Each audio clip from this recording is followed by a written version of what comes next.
we go from here? That's the question I started asking myself at the beginning of senior year. Where do I go from here? Making decisions about the future can be extremely stressful and confusing. So as I often do in times of turmoil, I turn to poetry. The program I'll be performing today is all about finding your way and realizing you have power over your own future. The collection includes Water Break by Misha Collins, where a veteran helps a runner realize the importance of asking the big questions. Instructions by Neil Gaiman, a guide on how to navigate an unfamiliar world.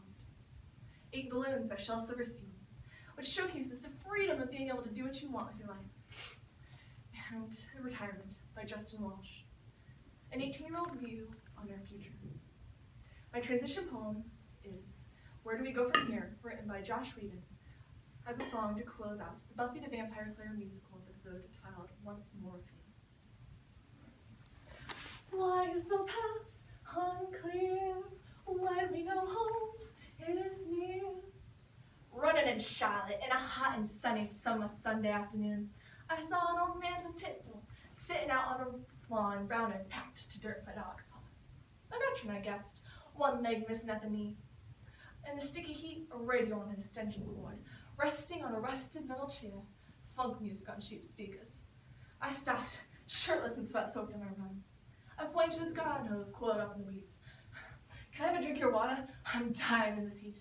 He flicked one hand to say okay, screw top of that in the other. I crossed his yard, turned the water on, and let it run so I wouldn't taste his sun-baked rubber.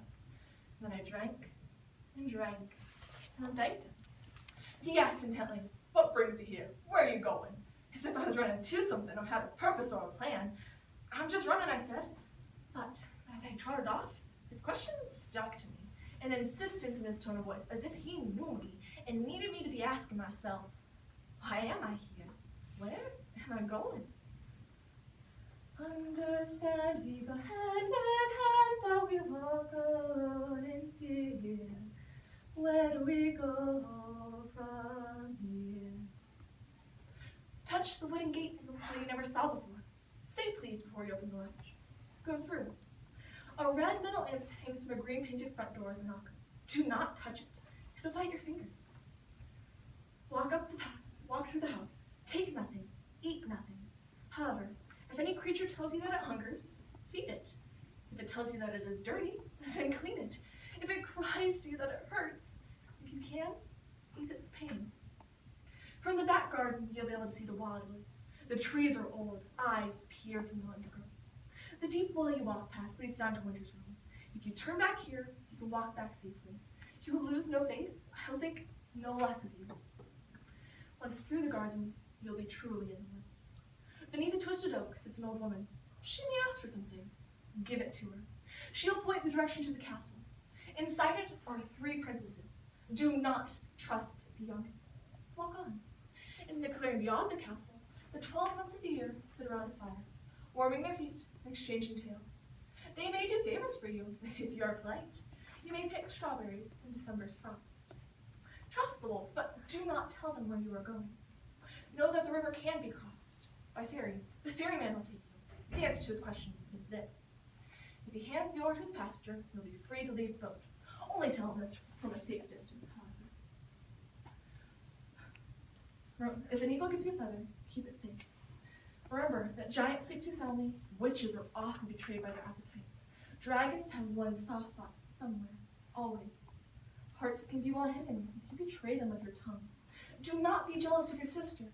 Know that diamonds and roses are as uncomfortable when they tumble from one's lips as toads and frogs. Colder too, and sharper, and they cut.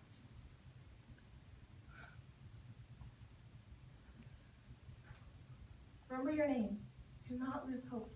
What you seek will be found. Trust ghosts. Trust those that you have helped to help you in your turn. Trust dreams. Trust your heart. And trust your story. When you come back, return the way you came. Favors will be returned. Debts will be repaid. Do not forget your manners. Do not look back. Ride the wise eagle. You shall not fall. Ride the silver fish. You will not drown. Ride the gray wolf. Hold tightly to his fur. There is a worm at the heart of the tower. That is why it will not stand. When you reach the house, the place your journey started, you'll recognize it, although it'll seem much smaller than you first remembered. Walk up the path and through the garden gate you never saw before, but once, and then go home. Or make a home. Rest. When does the end appear? When do the trumpets cheer? 8 balloons, no one was buying, all broke loose one afternoon. 8 balloons with strings a-flying, free to do what they wanted to. One to float and touch the sun. Boop. One thought the highway might be fun. Boop. One took a nap in a cactus path. Boop. One stayed to play with a careless child. Boop. One tried to taste some bacon frying. Boop. One fell in love with a porcupine. Boop. One looked close in a crocodile's mouth. Boop. One sat around till his ear ran out. Whoosh. 8 balloons no one was buying. They broke loose and away they flew, free to float and free to fly and free to pop where they wanted to. The curtains close on a kiss. God knows we can tell the end is near. They give us 18 years to figure out how to spend our lives, or push towards high-paying careers at the cost of letting our dreams die. They say it'll all be worth it when you finally get to retire, when you run out of things to shoot for, to aspire. Is it really worth it to spend all those years navigating a maze of mirrors, building someone else's empire? Just so our last decade, when our bodies have already decayed, will last be peaceful? Let us hold a funeral for happiness. Let us mourn the death of joy. Crunching corporate numbers all day darkens our inner light till it's destroyed. Does it have to be this way? Is this the only available path? It's all so confusing and nonsensical. Those formulas of math. I want my life to be more than a dollar figure amount or the statistics in my bank account.